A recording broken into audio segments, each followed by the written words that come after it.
pasti kalau menurut saya, dan saya sudah berhitung, mohon maaf lahir batin, insya Allah saya tidak salah.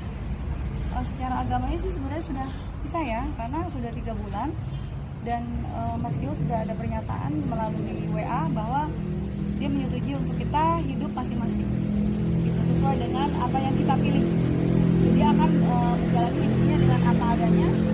Tapi saya nggak bisa nge-share apa isinya, gitu. Sudah lama terjadi, gitu. Dan terakhir anak-anak ketemu papahnya itu setelah Lebaran dia datang ke rumah dan hanya di teras. Dan pada saat itu sempat ketemu sama saya. Jadi di sini adalah perceraian baik-baik.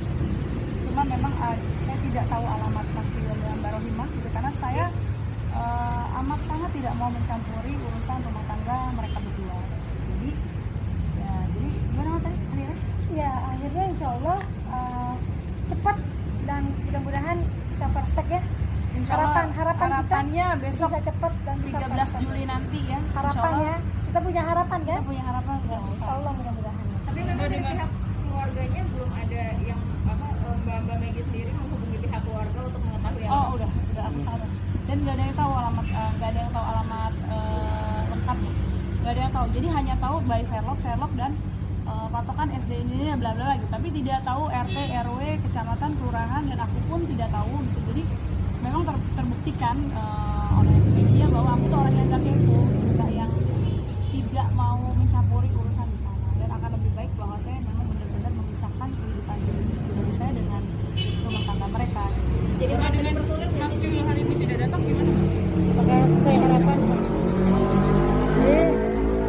Datang kalau saya pribadi sebenarnya gini, datang enggak datang nggak masalah, nggak pengaruh ya Maya.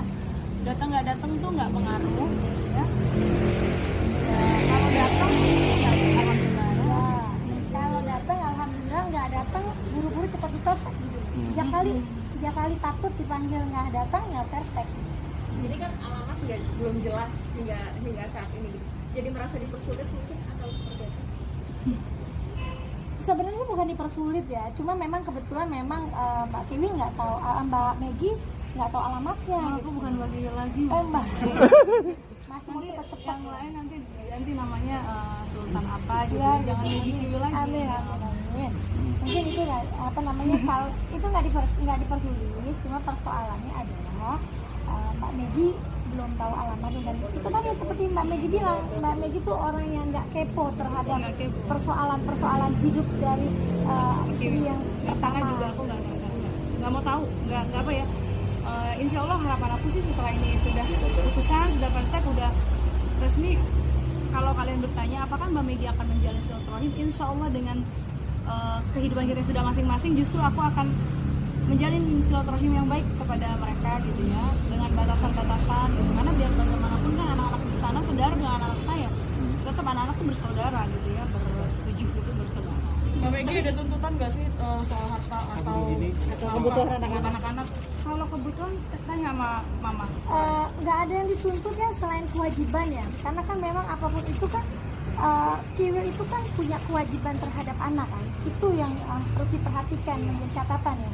Untuk yang lain-lainnya nggak ada, karena memang nggak ada harta bunuh dini. Ada nominalnya? Ada ketentuan yang harus ditanggungjawabkan? Nominalnya ada, tapi nanti kita perjelas di persidangan ya, nggak usah menjadi konsumsi publik ya. Tapi ada nggak sih komunikasi gitu? Harapan kita seperti itu, 3 kali dipanggil patut tidak datang, perspektif. Harapan kita seperti itu. Jadi kita lihat saja nanti besok. Tapi sebenarnya waktu itu pas bertemu dengan Mas Gio apa yang disampaikan? Menyampaikan nggak sih bahwa memang sudah ke pengadilan agama? Iya, aku cuma ngeliat, terus dia lagi main sama anak-anak di teras. Terus aku cuma bilang gini, assalamualaikum, mohon maaf lahir batin, maaf ya saya harus mandi karena saya harus bersih gitu ya. Jadi memang aku sudah sangat terbatas sekali gitu ya, bukan karena apa-apa, karena aku juga nggak mau flashback kenapa begitu, dia lebih tahu kenapa saya bersikap seperti itu. Kalau misalnya ada sindiran orang wanita muslimah yang tahu agama, yang tahu menjaga martabat sahabat dan auratnya. Terus enggak, terus kenapa mesti di sosial media? Di sosial media itu ladang saya untuk mencari nafkah buat ketiga anak saya janda. Kenapa saya selalu bisa mengklaim saya merasa janda loh? Ini udah 3 bulan loh, aku menafkahi anak-anak aku gitu loh. Jadi ya saya janda gitu, cuma tinggal menunggu dari pengesahan dari negara aja bahwa saya seorang janda. Bukannya saya bangga, tidak ada satupun perempuan yang bercita-cita, oh aku tuh pengen jadi janda. Enggak, mimpi dari kecil juga aku mimpinya tuh bagaikan princess dengan pangeran berkuda yang tampan yang bisa membahagiakan lahir batin. Tapi kan qadarullah semua harus saya alamin, ya udah dinikmatin aja. Masalah kedepannya Allah akan takdirkan saya seperti apa, ya saya hanya bisa berdoa kepada Allah minta yang terbaik, udah selesai. Enggak, tanggapan anak-anak sendiri gimana soal persidangan? Kenapa? Tanggapan anak-anak Didiskusikan ya. Tahu loh, anak-anak semua bilang please aku harus on time because hari ini aku harus sidang dengan papa kamu. Terus dan anak-anak tuh ya nggak apa-apa. Kebayang nggak sih mbak, anak yang terbiasa besar tanpa perhatian, tanpa bapak yang setiap hari memang jarang ketemu gitu loh. Jadi apa ya, terbiasa.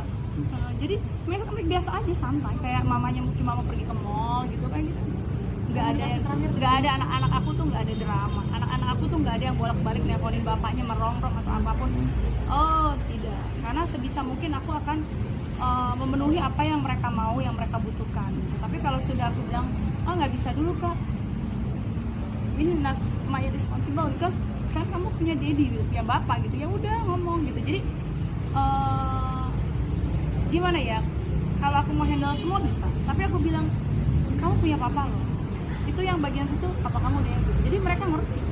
Tapi komunikasi anak-anak dengan bapaknya dibatasi nggak tahu? Anak-anak agak kayak kucing-kucingan ya kalau komunikasi sama bapaknya tuh. Jadi pas aku buka WA, oh dia lagi minta sesuatu gitu.